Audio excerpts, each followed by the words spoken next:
How many creationists do we have in the room? Probably none. I think we're all Darwinians. And yet, many Darwinians are anxious, a little uneasy, would like to see some limits on just how far the Darwinism goes. It's all right, spider webs, sure, they are products of evolution. The World Wide Web, I'm not so sure. Beaver dams, yes. Hoover Dam, no.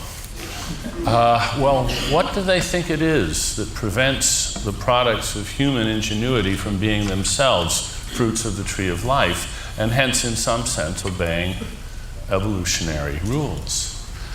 And yet people are interestingly resistant to the idea of applying evolutionary thinking to our thinking. And so I'm going to talk a little bit about that, keeping in mind that we have a lot on the program here. So you're out in the woods or you're out in the pasture and you see this ant crawling up this blade of grass. It climbs up to the top and it falls and it climbs and it falls and it climbs, trying to stay at the very top of the blade of grass. And you think, what is this ant doing? What is this in aid of? What goals is this ant trying to achieve by climbing this blade of grass? What's in it for the ant? And the answer is nothing. There's nothing in it for the ant. Well then, why is it doing this? Is it just a fluke? Yeah, it's just a fluke. It's a lancet fluke. It's a little brainworm. It's a parasitic brainworm that has to get into the stomach of a sheep or a cow in order to continue its life cycle. So salmon, swim upstream to get to their spawning grounds, and lancet flukes commandeer a passing ant, crawl into its brain, and drive it up a blade of grass like an all-terrain vehicle. So there's nothing in it for the ant. The ant's brain has been hijacked by a parasite that infects the brain, inducing suicidal behavior. Pretty scary. Well, does anything like that happen with human beings? This is all on behalf of a cause other than one's own genetic fitness, of course. Well, it may already have occurred to you that Islam means surrender or submission of self-interest to the will of Allah. Well, it's ideas, not worms, that hijack our brains. Now, am I saying that a sizable minority of the world's population has had their brain hijacked by parasitic ideas? Oh, it's worse than that. Most people have.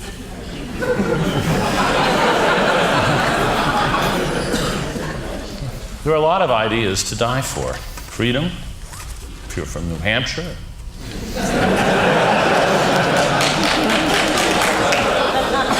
Justice, truth, communism. Many people have laid down their lives for communism, and many have laid down their lives for capitalism, and many for Catholicism, and many for Islam. These are just a few of the ideas that are to die for.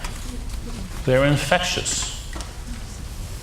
Yesterday, Amory Lovins spoke about infectious repetitis, and it was a term of abuse, in effect. This is unthinking engineering. Well, most of the cultural spread that goes on is not brilliant, new, out-of-the-box thinking. It's infectious repetitis.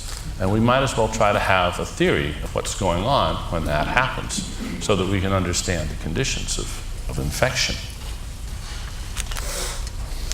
Hosts work hard to spread these ideas to others. I myself am a philosopher, and one of our occupational hazards is that people ask us what the meaning of life is.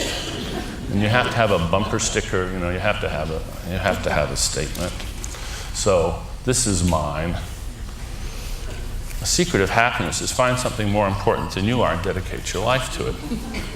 most of us, now that the me decade is well in the past, now we actually do this.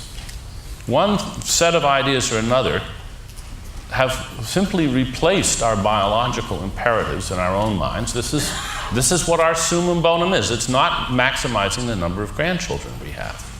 Now this is a profound biological effect. It's the subordination of genetic interest to other interests, and no other species does anything at all like it. Well, how are we going to think about this? It is, on the one hand, a biological effect, and a very large one, unmistakable. Now, what theories do we want to use to look at this? Well, many theories, but what's going to tie them together? The idea of replicating ideas that replicate by passing from brain to brain. Richard Dawkins, whom you'll be hearing later in the day, invented the term memes and put forward the first really clear and vivid version of this idea in his book, The Selfish Gene. Now, here am I talking about his idea. Well, you see, it's not his. Yes, he started it, but it's everybody's idea now, and he's not responsible for what I say about memes. I'm responsible for what I say about memes. Actually, I think we're all responsible for not just the intended effects of our ideas, but for their likely misuses. So it is important, I think, to Richard and to me, that these ideas not be abused and misused. They're very easy to misuse. That's why they're dangerous. And it's just about a full-time job trying to prevent people who are scared of these ideas from caricaturing them and then running off to one dire purpose or another. So we have to keep plugging away, trying to correct the misapprehensions so that only the benign and useful variants of our ideas continue to spread. But it is a problem. We don't have much time, and I'm going to go over just a little bit of this and cut out because there's a lot of other things that are going to be said. So let me just point out. Memes are like viruses. That's what Richard said back in '93. And you might think, well, how can that be? I mean, a virus is it's stuff.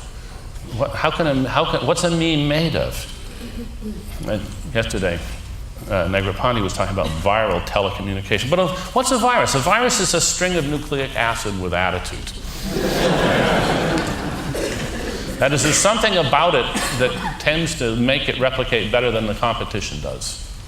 And that's what a meme is an information packet with attitude. What's a meme made of?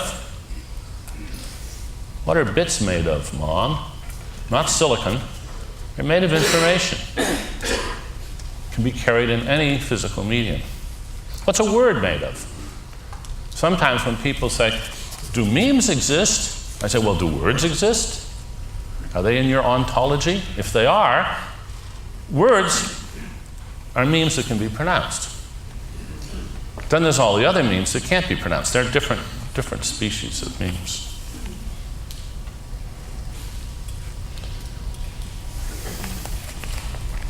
Remember the Shakers? Gift to be simple, beautiful furniture, and of course they're basically extinct now. And one of the reasons is that among the creed of Shakerdom is that one should be celibate, not just the priests, everybody. Well, not so surprising that they've gone extinct. But in fact, that's not why they went extinct. They survived as long as they did at a time when the social safety nets weren't there, and there were lots of widows and orphans, people like that, who needed a foster home. And so they had a ready supply of converts, and they could keep it going. And in principle, it could have gone on forever, with perfect celibacy on the part of the hosts, the idea being passed on through proselytizing instead of through the gene line. So the ideas can live on in spite of the fact that they're not being passed on genetically. A meme can flourish in spite of having a negative impact on genetic fitness. After all, the meme for Shakerdom was essentially a sterilizing parasite. There are other parasites which do this, which render the hosts sterile. It's part of their plan. They don't have to have minds to have a plan. I'm just going to draw your attention to just one of the many implications of the mimetic perspective, which I recommend. Not time to go into more of it. In Jared Diamond's wonderful book, Guns, Germs, and Steel, he talks about how it was germs more than guns and steel that conquered the new hemisphere, the Western hemisphere, that conquered the rest of the world. When European explorers and travelers spread out, they brought with them the germs that they had become essentially immune to, that they had learned how to tolerate over hundreds and hundreds of years, thousands of years of living with domesticated animals that were the sources of those pathogens. And they just wiped out, these pathogens just wiped out the native people who had no immunity to them at all. And we're doing it again. We're doing it this time with toxic ideas. Yesterday, a number of people, Nicholas Negroponte and others, spoke about all the wonderful things that are happening when our ideas get spread out thanks to all the new technology all over the world. And I agree, it is largely wonderful, largely wonderful. But among all those ideas that inevitably flow out into the whole world thanks to our technology are a lot of toxic ideas. Now, this has been realized for some time. Here, Sayyid Qutb is one of the founding fathers of fanatical Islam, one of the ideologues that inspired Osama bin Laden. One has only to glance at its press films, fashion shows, beauty contests, ballrooms, wine bars, and broadcasting stations. Memes. These memes are spreading around the world, and they are wiping out whole cultures. They are wiping out languages. They are wiping out traditions and practices. And it's not our fault any more than it's our fault when our germs lay waste to people that haven't developed the immunity. We have an immunity to all of the junk that lies around the edges of our culture. Free society, so we let pornography and all these things, we shrug them off. They're like a mild cold. They're not a big deal for us. But we should recognize that for many people in the world, they are a big deal. And we should be very alert to this as we spread our education and our technology. One of the things that we are doing is we're the vectors of memes that are correctly viewed by the hosts of many other memes as a dire threat to their favorite memes, the memes that they are prepared to die for. Well, now, how are we going to tell the good memes from the bad memes? That is not the job of mimetics, of the science of mimetics. Mimetics is morally neutral. And so it should be. This is not the place for hate and anger.